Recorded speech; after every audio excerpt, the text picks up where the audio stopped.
Welcome back to the Everyday Hair Colorist. Today's guest is Errol Douglas, MBE, well known in the industry, salon owner, global ambassador.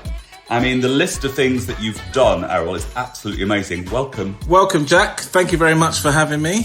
I'm very excited. I've even dressed up for you. Even you can't see. I know you can see us, but the audience can't see.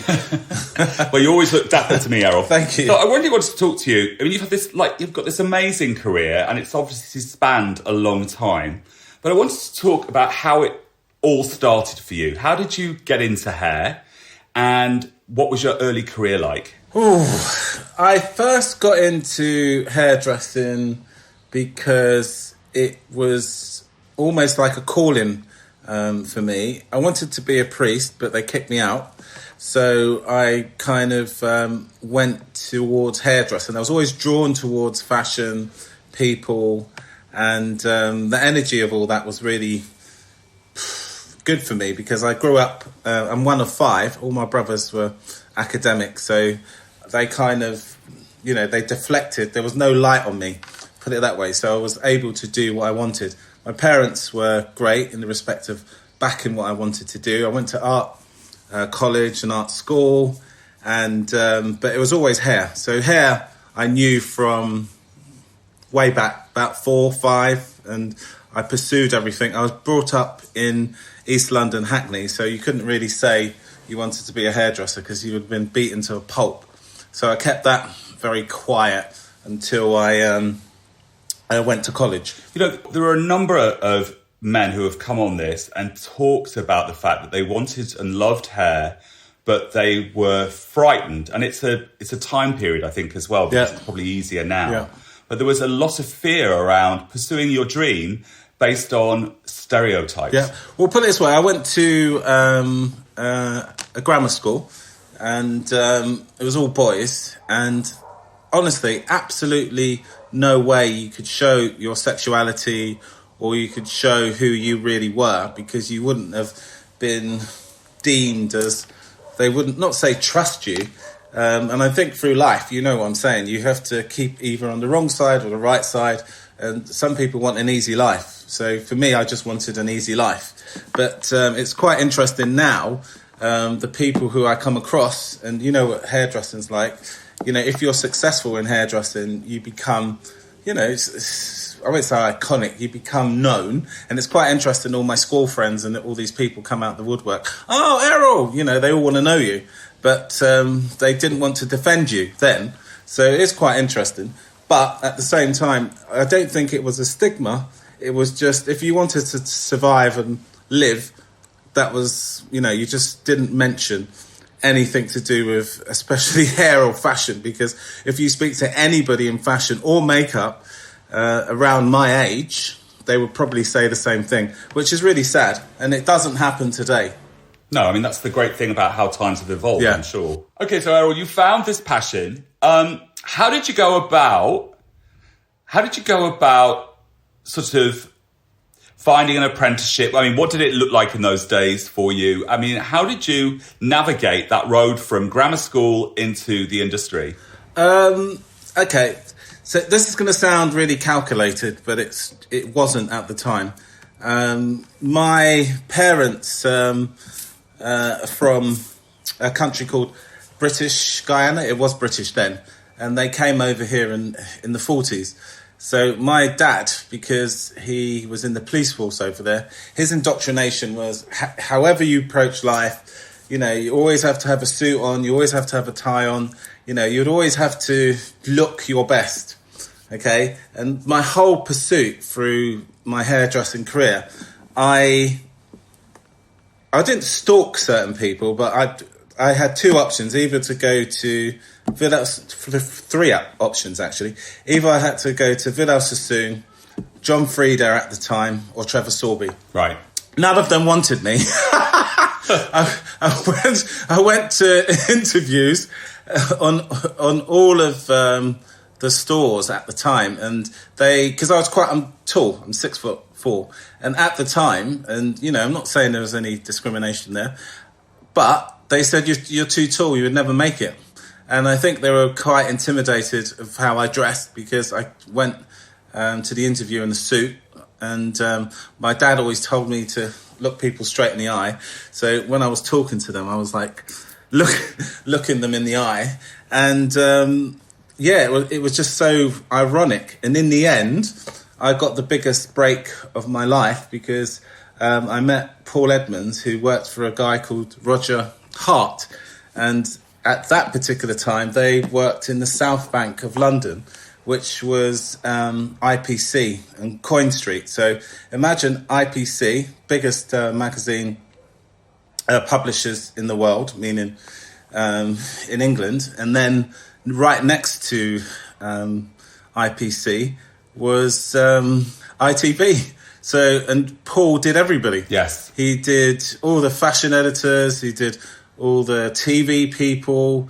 And at that particular time, I was his first assistant, or his assistant. And Paul had this option because he always wanted to rotate people. So all through my apprenticeship, he kept me. So I was with him for 2.5 years, maybe 3 years before I qualified. And literally, that was my huge step into the world because I was quite young. I qualified at 20, and when Paul moved from there and got his own salon, I was art director at his salon at 21. So that's quite a big responsibility to have. And by then, we had Lynn Franks, who was doing the PR. And obviously people know her from Absolutely Fabulous. You know, she's the crazy person. And literally, Paul just had this great affinity with linking up and knowing the right people, because at that particular time, the person who controlled London Fashion Week was Leslie Goring. So Leslie Goring just did all the shows, all the big shows you can possibly think of in London. She was putting myself and Paul forward. And at that particular time, we bumped into somebody called Jane Galpin, who put all the hairdressers on TV. Right. The history it's incredible. And it goes even further because those people, and, I was one of them, were still kind of, obviously the ones who are doing stuff are still relevant today. Obviously, people have gone in different directions in hairdressing, but I think it's quite interesting. You either get the people who have gone onto the big blue chip conglomerate side, or you get the people who are still working. Yes. Who are still grafting. But at the same time, it's from my point of view, it's a steady. I'm always building. I never stand still. I don't stagnate. I've got a great team. As well as my reputation. The salon is 22 years old this August. I was going to get to that bit actually. I wanted to talk to you about the salon, but I just wanted to go back there because back to when you were training when working with Paul, and that whole BBC ITV thing that went on, because that was unheard of at that time, wasn't it, for commercial hairdressers to be going in. And I know that Paul spent a lot of time with the makeup artists at the BBC, showing them how to do hair for film and TV and stuff. Yeah, we had the contract to train all the makeup artists for probably about, 10 years until they changed everything. So any major show or any major film, we had a part in it, or we supplied hair and makeup and colour. So, but at the same time, which was great, BBC obviously tapped into Hollywood. So we connected with a lot of people from Columbia TriStar. So just imagine at that particular time, we were doing all the big major TV things like Homeland, and then we got involved with all the big pictures. So that was quite a huge experience, but the experience, and you know what it's like doing a celebrity, just taught me how to just completely, I had to calm down. You can't be too excited doing people like that. You just have to kind of reel it in a little bit. Yes. Yeah, but there is that moment, I suppose, when you're young and you see these people, and it's like, it's so exciting, isn't it? It's just like, oh my God, kind of thing. But you can't look like you're affected. You have to. No. You have to kind of quell that excitement, and that's taught me a lot over the years. And obviously, That's my indoctrination with the team. But, a celebrity doesn't want, their hairdresser or their makeup artist being all starstruck around them because, you have to treat them like normal people. Yeah. The good ones love you to treat them like normal people. Absolutely. I always found that working with Paul that, you walk into the salon and you see these people and you're just like, wow. And you're like, oh, hello. And they say hi and it's just all normal. There's nothing special in it. And I don't think they just want to be respected, like everybody wants to be respected. Yes, absolutely. The one thing I think in this industry which is very telling is a lot of people want to be successful, but they don't really know how to be successful. And it's, they don't have longevity, meaning, you hear of them for a year, half a year, and then they're gone. Well, I heard years ago that the average salon life was about 7 years for a salon to go. They lasted about 7 years, and I think this was when I was in the States, and then they fold and staff leave and they go on. But you've owned a salon for how many years now? A very successful salon too. Yeah, we opened in 1998. Right. So we celebrate 22 years this August. We're literally in the heart of Knightsbridge. Because Knightsbridge or Mottcombe Street, or just say Knightsbridge, has got a nickname. It's the heart of Europe. So anybody who's anybody, if you go to London, you're going to go to Knightsbridge, you're going to go to Harrods. So Knightsbridge is a pretty cliquey and fantastic area. So when I was looking for the venue, because previously to then I was at Paul's, which was in Beauchamp Place. Yeah. And then I didn't want to go too far. There was no kind of clauses there in the respect of working. So my target was literally to find a cool area in Knightsbridge, which is hard because if it's too busy, meaning blue chip and thoroughfare type of thing, you're not going to last because I'm not taking the same money as Versace or Gucci. Yeah. A unit did come up in Sloane Street and it was just astronomical. And previously to that, one of my places where I used to go to for a drink was a place called Mottcombes.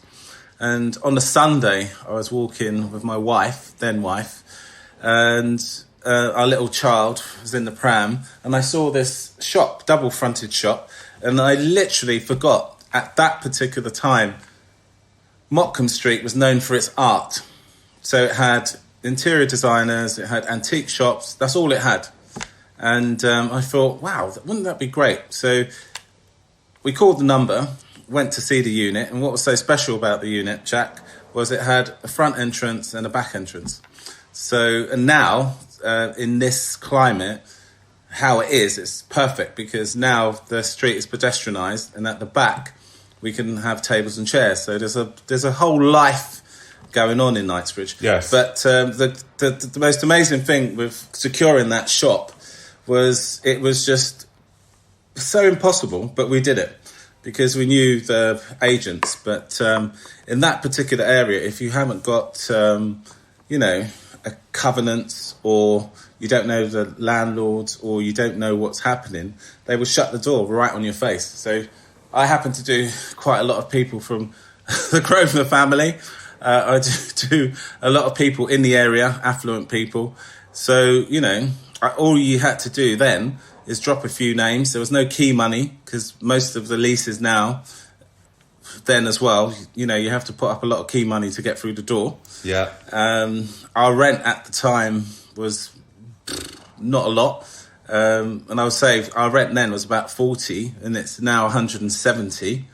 So you can see of how... Pounds? Yes, pounds. I only deal in pounds, Jack. Yeah. And at that particular time, when we first started, because we hit the ground running, because I had a team of... we started with 20 people then, and now we're up to 47. But it is 47 people. Yeah, in the one unit. The shop is quite... It looks small, but it's not. It's a double-fronted. It's over 5,000 square feet.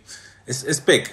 And how it's designed, And especially now with, distancing and stuff, it works perfectly because we don't have a reception.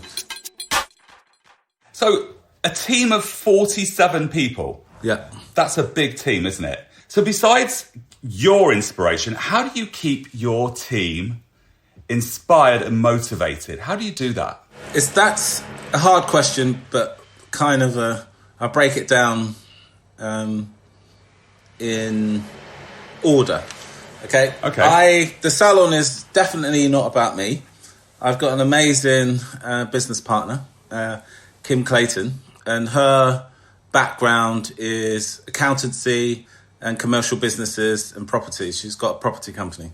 Everyone we speak to here, really, they either have a business coach or a business partner, and so there's like you, there's the face of it and the artistry, and then there's also somebody that looks after all the other stuff too, because it's a hard one, isn't it, to be creative and like money minded as well. It takes time to learn that.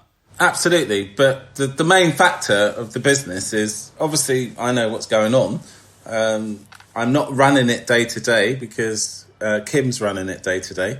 So she's my business partner and she's head of operations. So what we used to do, we used to have a manager of the whole salon. And that never really worked because they have to be in too many places at too many times. It's basically impossible. And sometimes managers, how can I say, and I'm revealing a lot here, but sometimes managers tend to have favoritism to certain people. And in a small team, that's disaster. Yeah. Okay, so we got rid of the overall manager of the salon, and we had loads of big meetings. And as the salon, because it is quite a big operation, I've got 4 receptionists. So I made a senior receptionist, and that was her little troop. So she was in control of the receptionist. Right. I've got in total operational in the hair, earning money for me, I've got 21 people. Right. So I had somebody take over the stylists, but I segregated the colorists because I've got 5 colorists, and I made somebody head of the styling team and then head of the colour team. Right, so it's mini teams within a big team. Yes, yeah. And some people can't handle that because it's too much to delegate, but it works, Jack, beautifully, because we do come together a lot, but we don't have to come together every week. No, because each team can come together, can't they? Yes. So I try to have meetings every fortnight to a month because we don't really need to have it all the time. When the business was young, obviously we had to do that. But at this particular moment in time, there's so much drive within the salon. It's great. So I have a lot of people in that salon who just love doing hair. They're doing hair within the salon. I've got 1 or 2 people who do the same stuff as me, but the majority of people, as you know, I need them in the salon earning money. They can't be all running around like me. So, but the salon creatively works. So when I need them to come on shoots or do London Fashion Week or do some TV stuff, they all know how I work. So we motivate each other because we have a senior artistic. We delegate quite a lot, but then again, what happens within the salon, which I love, is the salon's always up for different awards, not besides my awards. It's up for Salon of the Year, quite a few things. So I'm really proud of the salon because we've won Colorist of the Year, we've won Salon of the Year, we've won London Lifestyle Awards, we've won Junior of the Year. There's lots of things we've won as a team, not just as Errol Douglas. So that makes me really proud. Yeah, I think there's a lot to be proud of in that, though, isn't there? There's a lot to be proud of in that. That's sort of like how you've sort of managed the team, but how do you keep your team inspired? And how, it's a 2-pronged question here, and how do you stay inspired? I keep my team inspired by feeding them certain opportunities. So I do a lot of international shows, and international shows means a lot of travel. So one of the team, I took them as far as Australia, and obviously they couldn't believe it because I did a big hair expo show there. So I've got rewards. They're the rewards. If I'm doing a British hairdressing shoot, because I do quite a lot of collections. Yes. They can come on the shoot. And not everybody, can come on these shoots because it's such a closed set. So that's another opportunity. If I get a TV opportunity and it means me needing somebody for colour, or, it could be somebody from colour department, from the Afro department. Again, I would pick and choose. Everybody has their little rota of how often they can come. I sit down, do lots of brainstorming with them, take their ideas, we put the ideas together. So again, we're always looking for a trend. So especially with colour, because most of my collections, we always highlight colour. It's only over the last year or so I've ventured into black and white.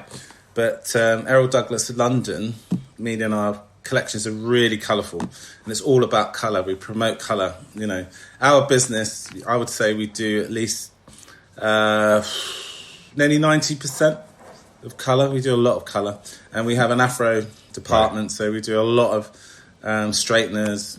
We do extensions. So there's a lot of. We're very active, so I keep them motivated that way.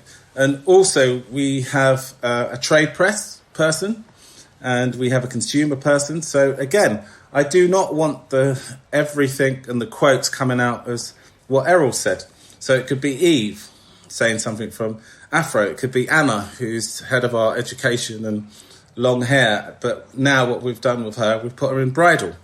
So we have a lot of bridal. Right. So there's a load. It's so huge. And at the same time, if something's going on, we're obviously, I know we're going to talk about this later. I feed them to Instagram, or I feed them to Facebook, or I feed them to Twitter, because we've got all accounts on all those feeds. Yes. So again, I'm empowering them in that way, and they're giving me ideas. So, it's a two-way street. And how I get inspired is, even though I'm at a lot of big trade shows, I do a lot of shows. So I'm always the person who is, because obviously I know everybody in that way. So I go backstage, have a look at what they're doing, or I sit in the audience. It's quite funny how you can do hair and people think, just because who you are and who I am, I can't sit there watching the show. I'm always watching shows. I get so excited. I find watching shows and watching how people educate and how they do things, I often can have aha moments in that. And I'm like, it can be very inspiring. Yeah, absolutely. You know what I mean? I always think that that whole quote is that if you stop learning, you might as well just give up, really. Especially in something like our industry. We're surrounded by so many young people and so many people with fresh perspectives on things that it's important to know. One of my biggest attributes, or something which I love, because obviously it was taught to me by Paul, is I mentor a lot of people. I don't just mentor my team. So I've got people all over the world, Jack. So again, I can call on them as my team members. So, and I think that's inspiring. I did an amazing show in Italy a couple of months back at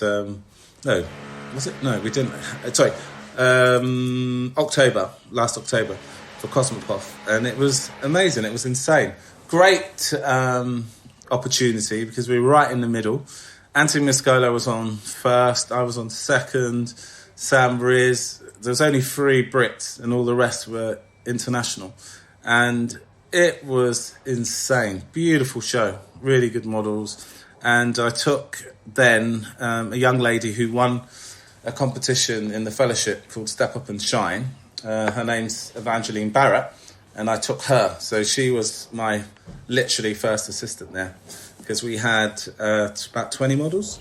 You are known, though, for looking after people, for the fact that you do like to mentor, all the stuff that you've done in the fellowship. You do help people shine. Yeah.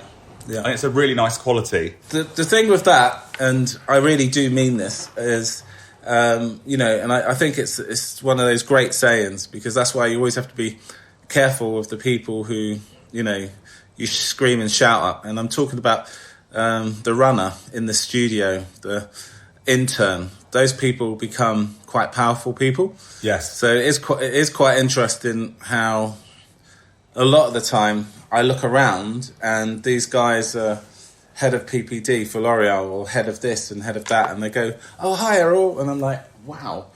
So yeah, you have to be really careful, I think, how you treat people in this industry, because this industry has got a reputation like the chefs and like the actors, you know, because they literally go for your jugular. You know what it's like to be an apprentice, and if you don't do something, they will rip you to pieces.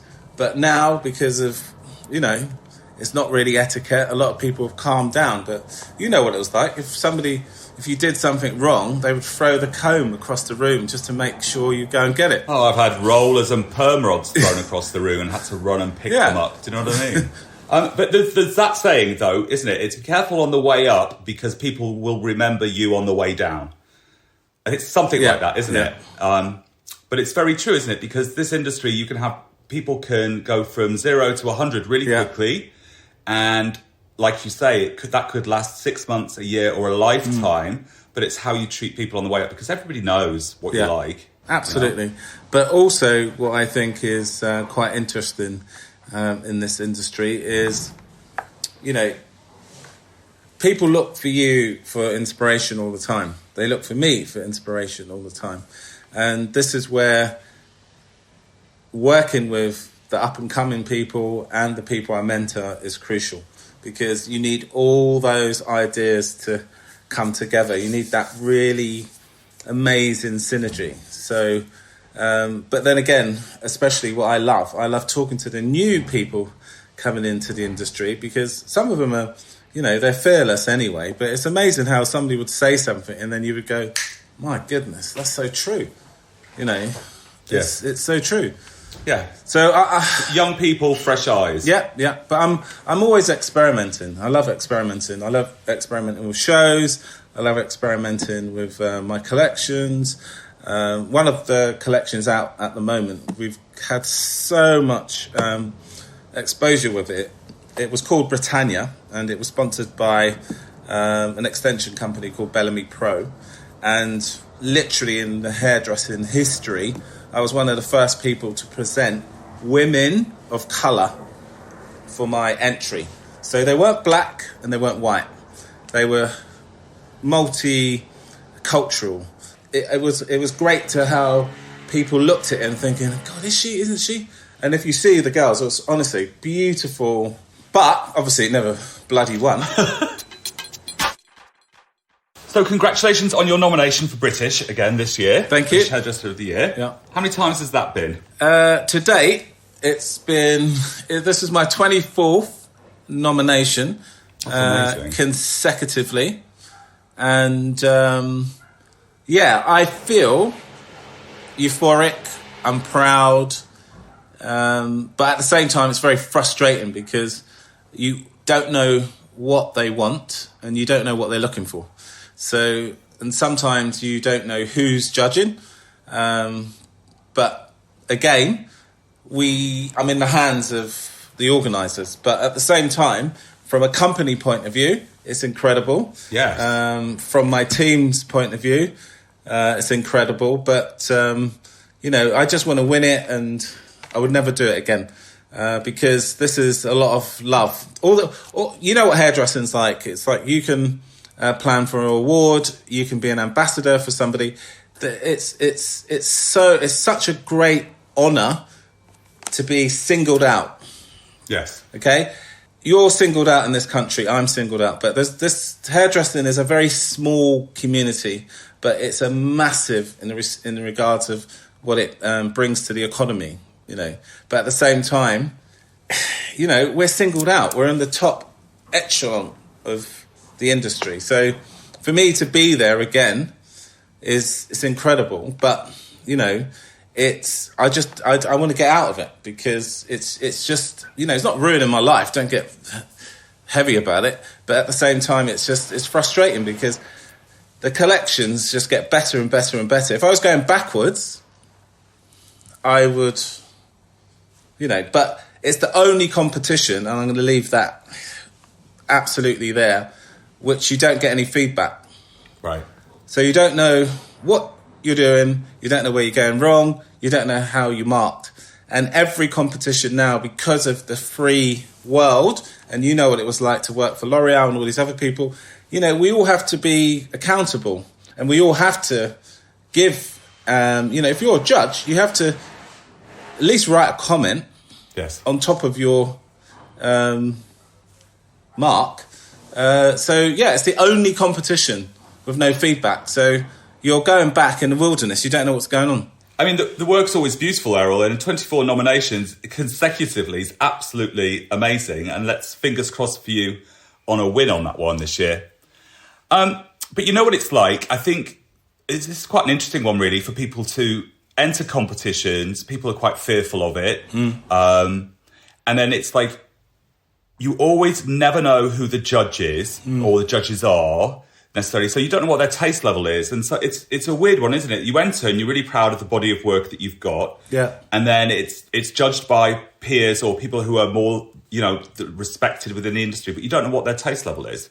And I think it's a really hard one, and it can frighten people. What would you say to somebody who wanted to enter competitions? You absolutely have to know why you're doing it. Yeah. So, most people just go with the flow and think they're going to be lucky. And that's another conversation because I don't believe in luck. You have to absolutely know what you're doing, and you have to know your audience. And it is quite interesting, you say taste levels. That's the whole thing about a competition. You've got the diversity of somebody who could be a Sassoon's cutter. You've got the diversity of somebody who could be working for Daniel Galvin. You've got somebody who could be working for not another salon. You could have somebody who, and I go on. So you're always going to have that artistic time bomb going. But if it's presented beautifully, it's on trend, it's current, it's got some commerciability to it, it's got some strength to it. Anyway, you know what I'm saying. But I think the main thing is, and going back to the question, if you're going in for a competition, you have to know why you're doing it. So, you have to make sure you read the instructions. You have to make sure you've got the colour right in respect of the trends. You have to make sure you've got the right model. You've got to make sure it's not offensive. You've got to make sure it's not ugly. There's so many things. But your fashion and my fashion are totally different things. So, again, you could have a clash right there. But people go into competitions really not knowing why they're going in for, Most Wanted, BHA, British Business. I can go on. You have to know your homework. And it's quite interesting. If people have trade PRs or if people have people who mentor them, a mentor would turn around and say, but what are you doing? What's this? You're not making any sense. You have to make sense. And you've got to be concise about it. Or it's going to get lost. I think it's really good entering them. I think that you get to have a retrospective of your year. You can look at it. But there are years when I think to myself, no, that's not strong enough. Don't bother with that. Yeah, but you can't. Do you know what I mean? This year. But obviously you listen to your intuition and don't do it. Yes. Well, that's what it is. Don't put something in for the sake of it. I always say that. And then people always do it. It's a crazy scenario. Competitions can help and boost your business. But at the same time, you have to spend money on it and reap the awards. With doing British Hairdressing Awards, I get loads of people contacting me all the time. Can I work for you? Can I come on the shoot? So I'm getting the adulation there. Yeah. If I'm doing British Business Awards, because we've won junior, we've always finalised, but we've won once. My Instagram is going off the roof of young people going, oh, can I come in for the day or whatever? So it all works. It works. Yes, it does. Everybody knows the Trend Award, which is on the other side of the spectrum, because I think what Creative Hair Amanda and Catherine have carved up is tremendous. So you've got all those people chasing Most Wanted and It List. It's incredible. But look how diverse and how different it is. But, you know, you have to be so on the ball to go in for those awards, you know, because they ask for so much. Yes, but they're not just the only ones. I mean, the business awards are great for local salons and for big salons, and there's all sorts of different categories in there as well. Yeah. But do you see what I mean? I'm just saying it's like other spectrums of the hairdressing scope. That's all. Yeah, but then again, our industry is like that, is it not? Yeah. So that's what's great about it.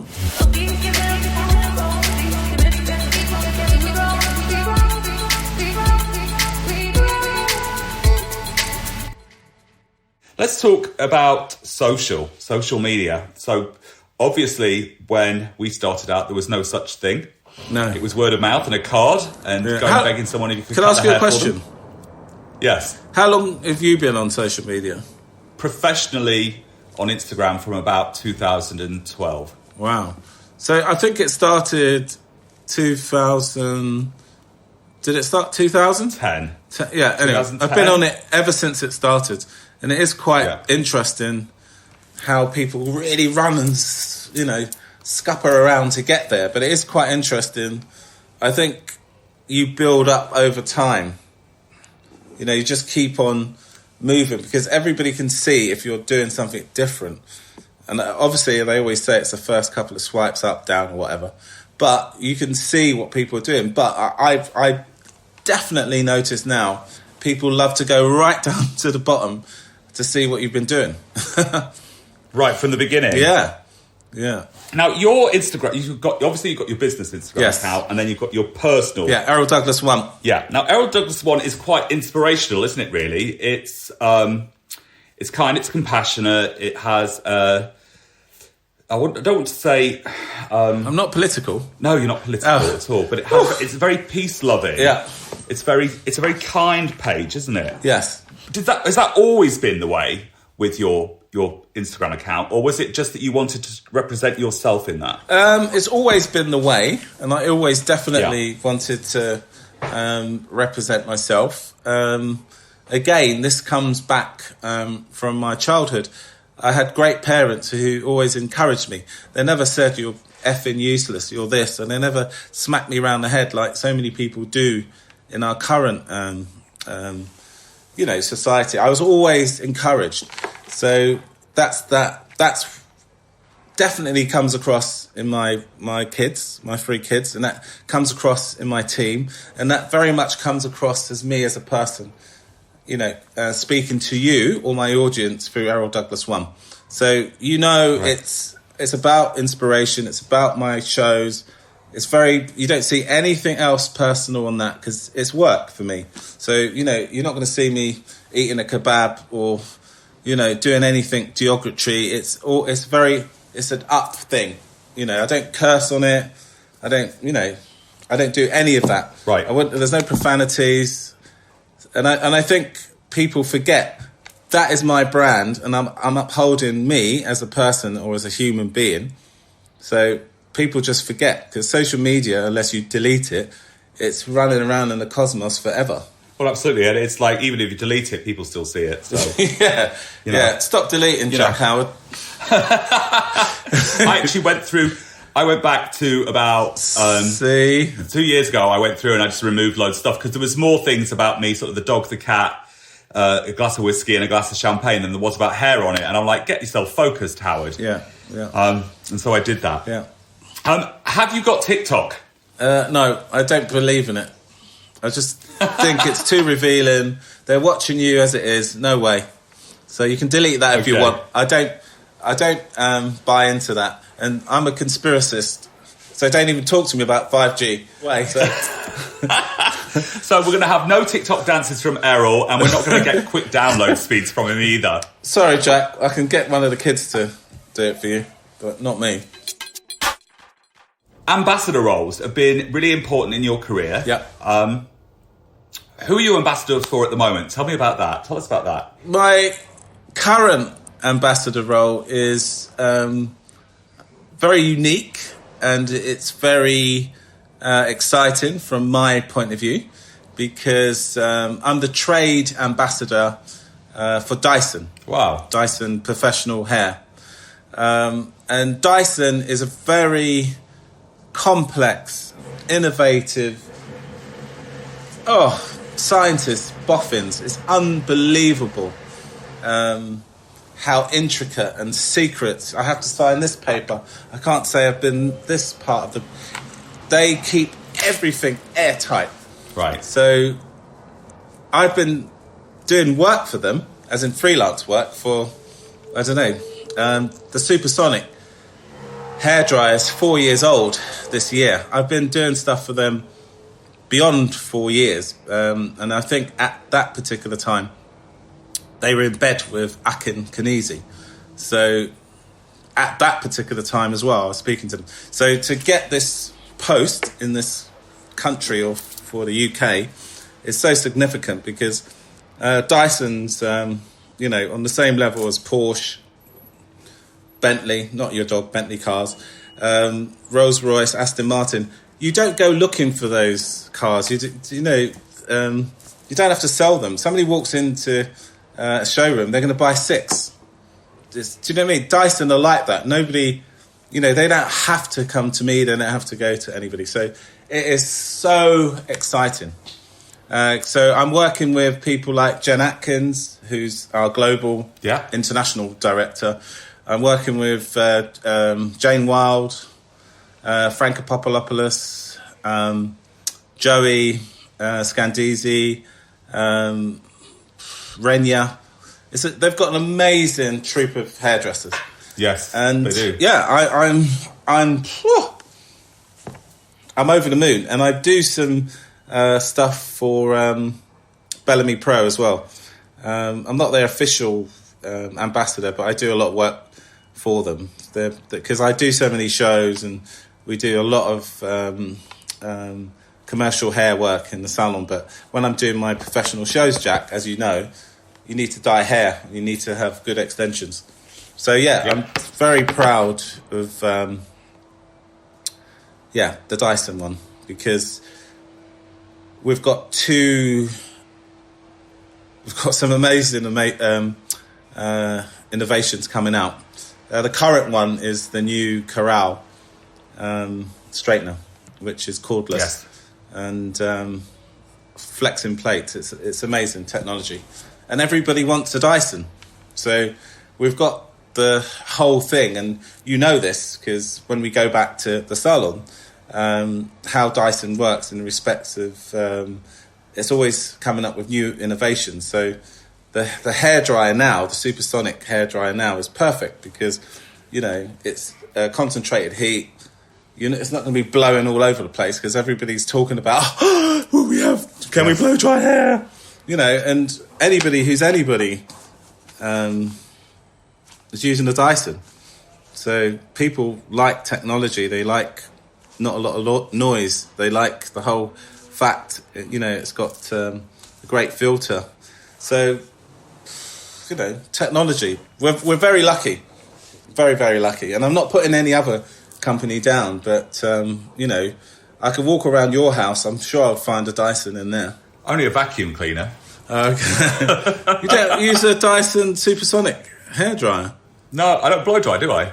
Yeah, but you know how to finish off hair. Yeah, but it's not great, so I don't really invest my time and energy in it. Okay. So I bet in Paul Edmonds there's a few. Yeah, all the way through. See?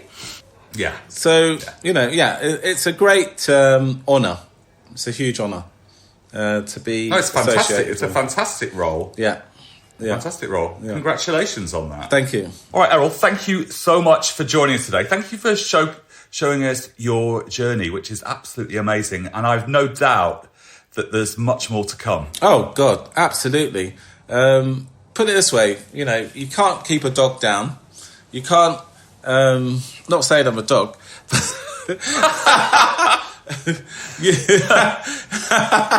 I thought you were a priest. Oh, okay. Dog and a priest. But for me, and this is the whole thing about this industry, what makes it so incredible, if you want to keep up with the pace, you have to be the pace.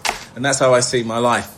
I'm doing stuff all the time, but I'm still keeping up with the guys who are doing the movers and shakers type of thing. So yeah, I'm always at the forefront, and that's what I love about this industry.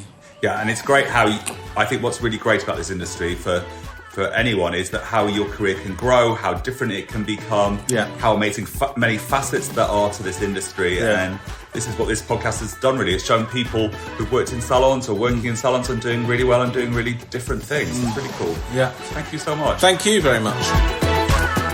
So I hope you enjoyed this podcast as much as I did making it for you. Don't forget to subscribe on your channel that you download your podcasts from. iTunes is my favourite, but I know there are others out there. And also, if you want to follow me on stories on Instagram, it's Jack Howard Colour, COLOR, the American way, not the English way. And on Facebook, it's Jack Howard Colour, COLOR. And my website is www.jackhowardcolour.com.